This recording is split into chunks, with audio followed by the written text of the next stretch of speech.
Ah, look at it, Arya. The star field. Isn't it beautiful? Ooh, can we go anywhere? Not really. You have to kind of like fast travel. It's kind of like having like hyperlinks in the whatever. Shall I ready your space fighter? Arya, you know we don't have small space fighters on the facility starship. That's a holdover from old science fiction that doesn't make sense in today's harder world. You're about to start an episode, aren't you? Of course we're gonna do an episode, Arya. At least it will be more exciting than fast traveling. Now entering the facility. Nerds rejoice. You once again get to blame George Lucas for something. Ever since Star Wars came out, became a global phenomenon, defined sci-fi as a genre, every single space battle and everything you've ever seen or read or played looks like a World War II dogfight. Now, it's not actually George's fault. He was pulling from 50 serials, which themselves pulled from that thing called World War II, and he wasn't trying to be scientifically accurate. But it's been 50 years since Star Wars came out. Science fiction has got a lot harder since then. Things should change and adapt as we learn more about physics and space. Now, games like Starfield don't have little craft like X-Wings and TIE fighters, and that's a good step in a science-y direction, but they still have the kind of dogfighting space combat that you'd expect from this trope. And I think the time of the space fighter and the space pirate needs to end. Don't blame me, blame physics and Todd Howard. Because why not?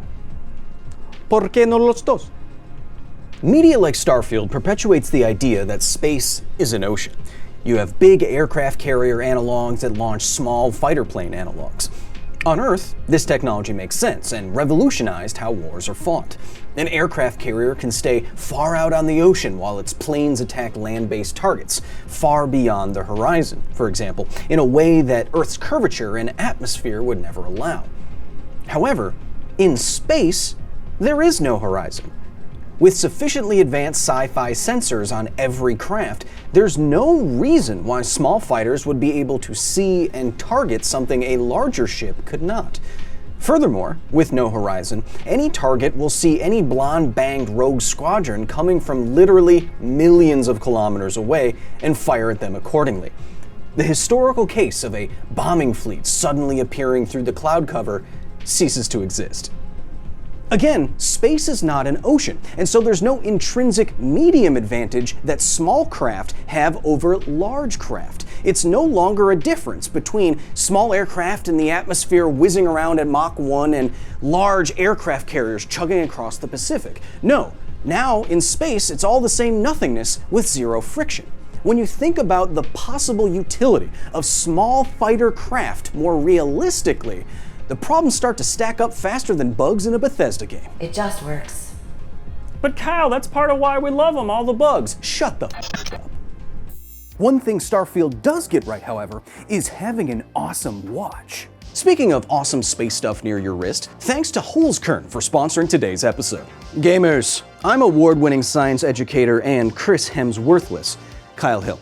The term enclothed cognition defines our tendency for our clothes and our accessories to change the way we think and feel psychologically.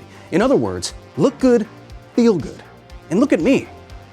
I look good and I feel good because I'm using today's sponsor, Nature Conscious Holzkern, meaning wood core in German. Holzkern is an accessory company that started in Austria with the goal of including wood, stone, mother of pearl, even meteorite, nature in all of their products. Not only do they look amazing, like my space-inspired Starblaze watch and my Professor glasses, but they are also doing real good in the world.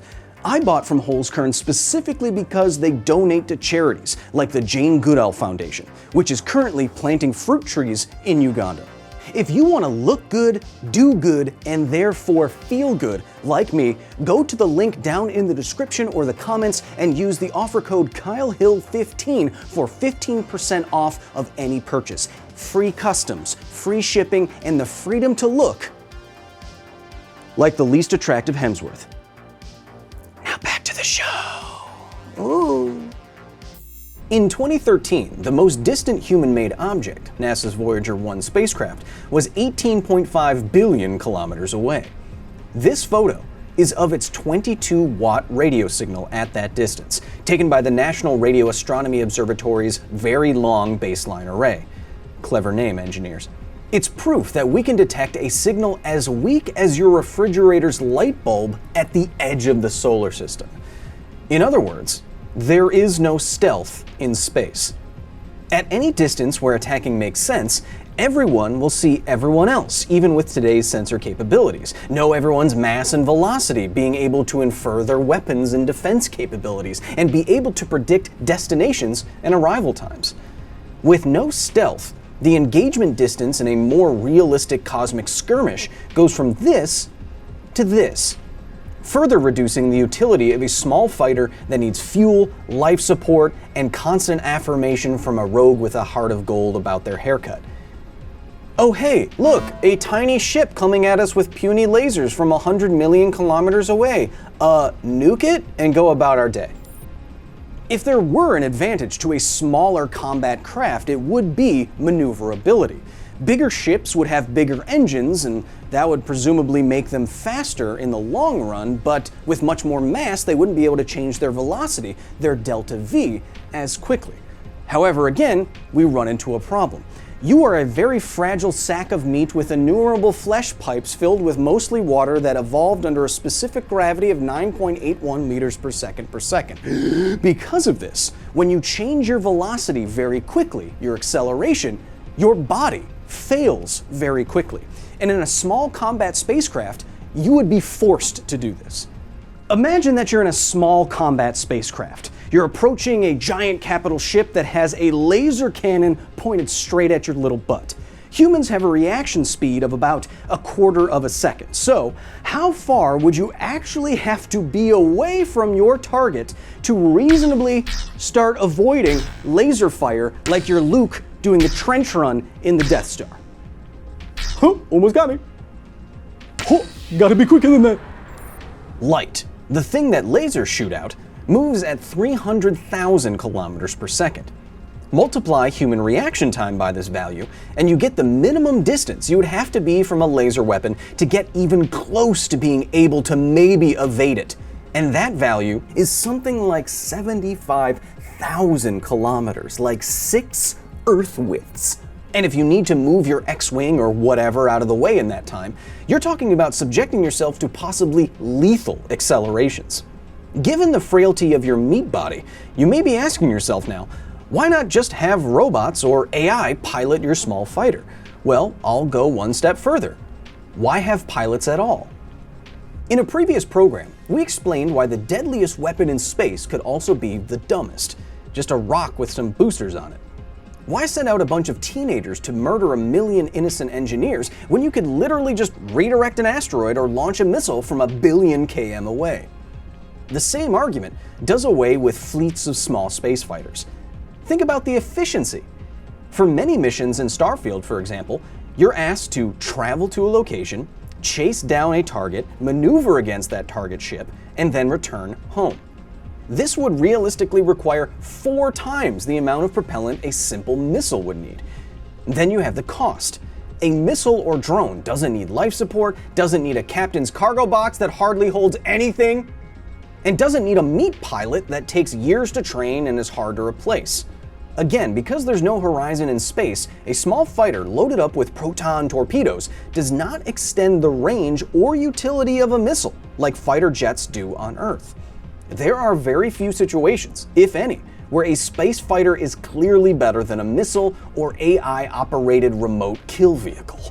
And I know it looks cool, but flying a space fighter wouldn't even be fun. You can't turn on a dime and make cool moves like Isaac Oscar Poe Man because there's no atmosphere in space. At the stupendous ranges battles would be taking place at, most of the time you'd just be flying in a straight line looking at nothing because you're in nothingness. That sounds pretty boring. Well, if it's boring, then I guess Starfield did get that part right. Space levels the playing field between large and small ships. With no friction, no gravity, there's no essential reason why a small craft can do all of these things that a larger, better equipped craft couldn't do. And when AI-powered laser beams which we already have by the way, push engagement distances out to thousands if not millions of kilometers, you're going to need giant laser cannons of your own, and those won't fit on small ships. Not like you'd be able to find those laser cannons anyway in all that Starfield UI. Haha! Double Todd Slam! Whoo!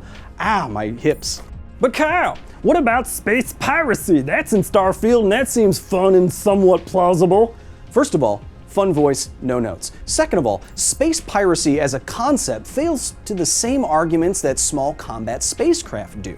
Remember that even with today's technology, we can detect a spacecraft that could fit inside your home from billions of kilometers away. The old romanticized notion of a space pirate sneaking up on a cargo ship and ambushing them and then boarding them and everyone gets away and I have a heart of gold though. In a more realistic world, this just isn't possible. Warning. Outer hull has been breached. Oh, these pirates are so dead, for reasons I will explain shortly. Orbital mechanics and fuel efficiency dictate very predictable paths between planets and stars. Any change in trajectory by any ship, therefore, will look suspicious. Now you suspect piracy, notify the authorities in the sector, and track the target carefully for the next days or weeks it takes them to get to you. Then they have to match your speed, which takes a lot of fuel. Then they attempt to board you. Boarding through an airlock is the most used tactic in media, but actually the least safe option, as the crew can either just continuously rotate their ship slightly to prevent docking, or wait with guns drawn as pirates spill into a narrow kill box. Pirates could disable the ship from the outside, again like in Starfield, but what then? Haul the ship back to a port while everyone in the solar system watches you do it, spending more fuel than their booty can be sold for as they do so? Come on. Just like a simple missile is more useful than a small space fighter, a simple holdup on the ground or in a warehouse before anything gets to space would be far less risky and be much more cost efficient than any kind of cosmic piracy. They walked right into my automated rifles, that's crazy. Look, if we're being sciencey, and we always are here on this program, there are very few good reasons for the trope of the small space fighter and space pirate to continue. I know that these themes in media are exciting and sexy, and not so sexy, but it's time for something else. Here, let me paint you a picture. I'm gonna paint you a picture, okay? Just a second. I'll think of something off the top of my head. You're on the combat deck of a large generation ship.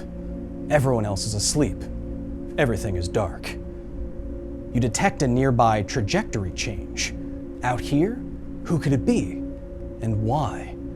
Dozens of screens start to flicker red in your face, indicating that thousands of autonomous kill vehicles are now blasting towards your large ship at many kilometers per second.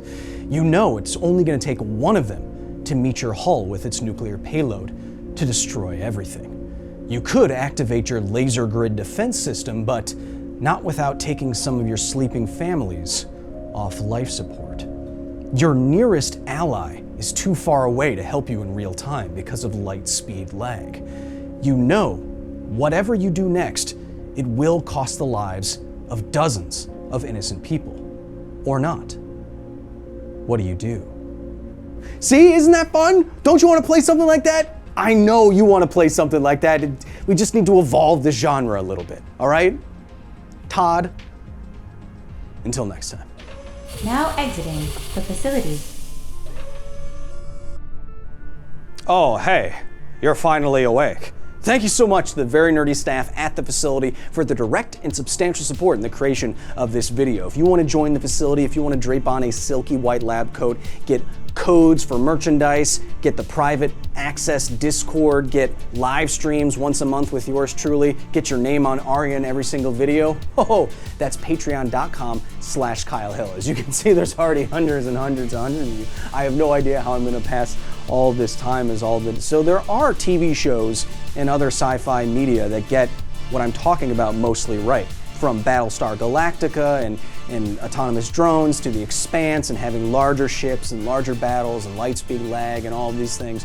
But still, the genre is dominated by this idea that you'll have these dogfights as though an atmosphere still exists, as though you can dodge laser beams, etc., where I think, and Expanse does this really well, I think using space itself as a constraint and as a character can add and not detract from your sci-fi media.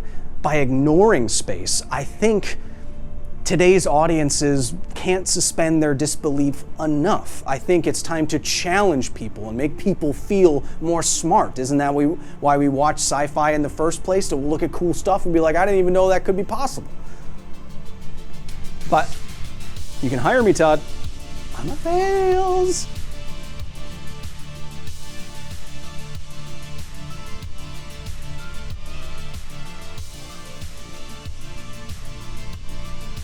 Thanks for watching. Sorry, that was a glitch. There's a bunch of them in this game.